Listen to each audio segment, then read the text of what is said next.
This morning on BRN, is there a retirement crisis? Joining me now to discuss this and a lot more, Andrew Biggs is with the American Enterprise Institute. Andrew, so great to see you again. Thanks for joining us this morning. Hey, my pleasure. Thanks for having me. And look, I love retirement. I love retirement policy. You have written about retirement policy. You've taken had a lot of detailed research in this area. And I want to start out with a very basic question to you. And that is, in America today, is there a retirement savings crisis? Well, I can give you the one-word answer to that, which is no. And this has been an issue I've really looked at for the past 10, almost 15 years. And while polls show Americans, clearly believe there is a crisis, if you ask them that question, they will say yes. And yet the data tell a very, very different story. And I think the disconnect is that Americans fear there's a retirement crisis for other people. But if you actually ask retirees today, to describe their financial security, maybe about 5% would describe their own financial situation as a retirement crisis. So it really makes more sense, instead of asking people, well, what do you think about the country? Ask them, what do you think about your own situation?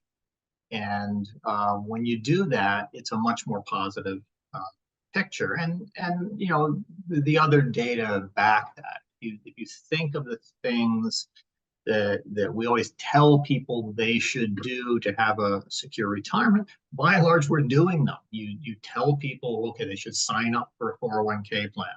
You say, oh, you should increase the amount you contribute to your plan. We tell people, you shouldn't retire in your 50s. You should continue working longer. We tell people, don't claim Social Security at 62. Delay it so you get a higher benefit. We are in fact doing each and every one of those things. Retirement savings are at record high levels, not just sort of on average, but in every age, education, or racial or ethnic group. Labor force participation older ages at record highs. People are claiming Social Security benefits probably a year and a half later today on average than they did in 1990. So really the picture is very, very positive. What happens though is you see a lot of coverage and reports and claims that the retirement system isn't working. And despite the vast number of those claims, I'll just say once you start pulling at the strings of them, they almost always just fall apart. Right. So, I guess maybe the media need to be better at kind of doing their fact checking and research, or I guess look, anytime you can point out that there's a crisis, it gets clicks, Andrew. I mean, it gets the attention, and that's ultimately what they're trying to get because they want to get advertisers. Well, sure. I've run through this a couple times in the past, but there's really nobody has an incentive to tell the more encouraging story about the retirement system. The media doesn't want to tell the real story because nobody clicks on that. A headline saying, "Hey, Americans are saving well for retirement," ho hum, but we face a retirement crisis, or Americans are entering retirement the least prepared in decades, which is a Wall Street Journal headline. People are going to click on that, and so that drives traffic, which is very important to them.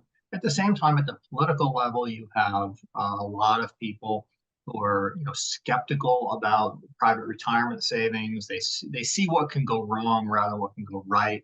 They would prefer to have expanded Social Security, government savings program. So they don't have the incentive to tell that story.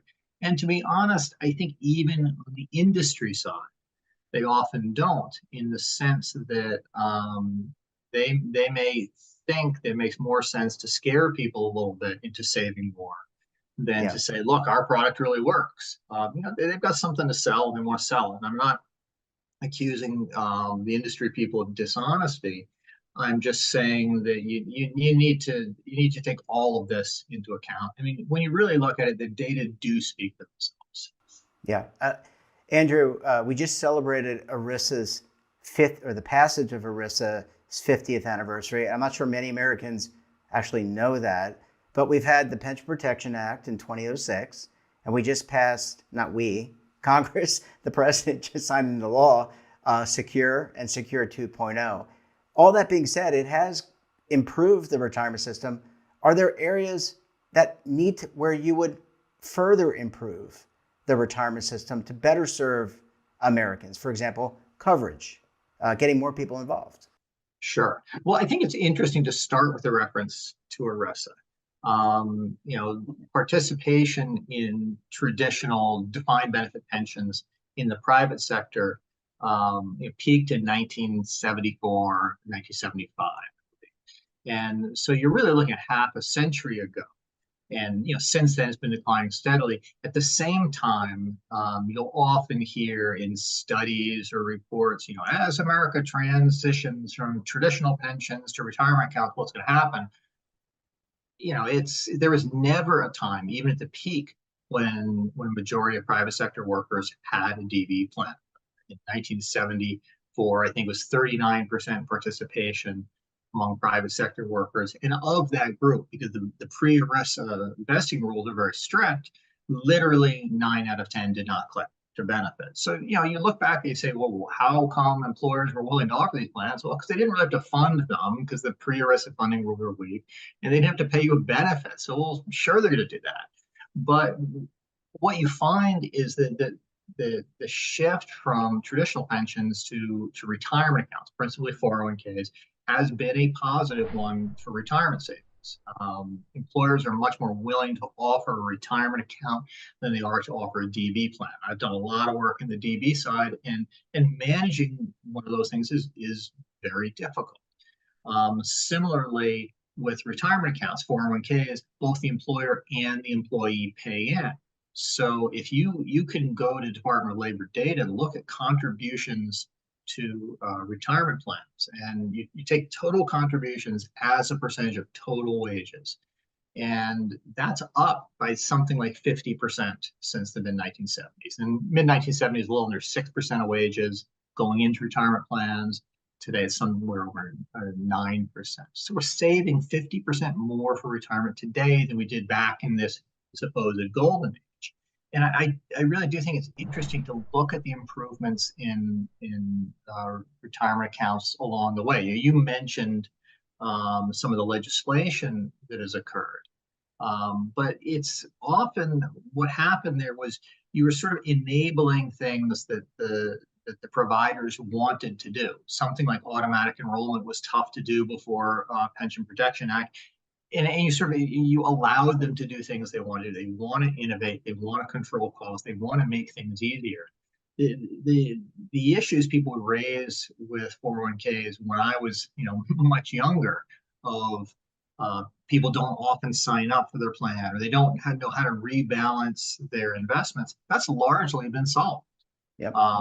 People are in target date funds. We have much more use of automatic enrollment today. And so it is, in fact, an innovating, forward-moving industry. At the same time, I do a lot of work on Social Security. And literally for 40 years, Congress has known that Social Security faces long-term funding gap and has done precisely nothing about it. So, I think you want to look at this sort of 401k world may not be perfect, but you want to look at them in comparison to the alternatives. And if the alternatives are Social Security, which Congress refuses to fix, or traditional, pre-ERISA DB pensions, where you probably weren't going to get a benefit, I think 401ks are a pretty good deal.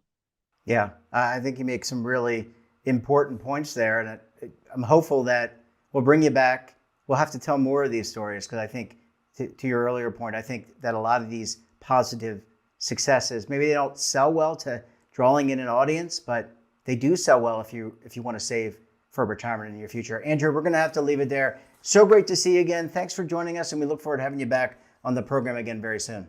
Pleasure. Thanks for having me. And don't forget to subscribe to our daily newsletter, The Morning Pulse, for all the news in one place.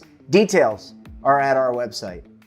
And we're back again tomorrow for another edition of BRN. Until then, I'm Jeff Snyder. Stay safe, keep on saving, and don't forget, roll with the changes.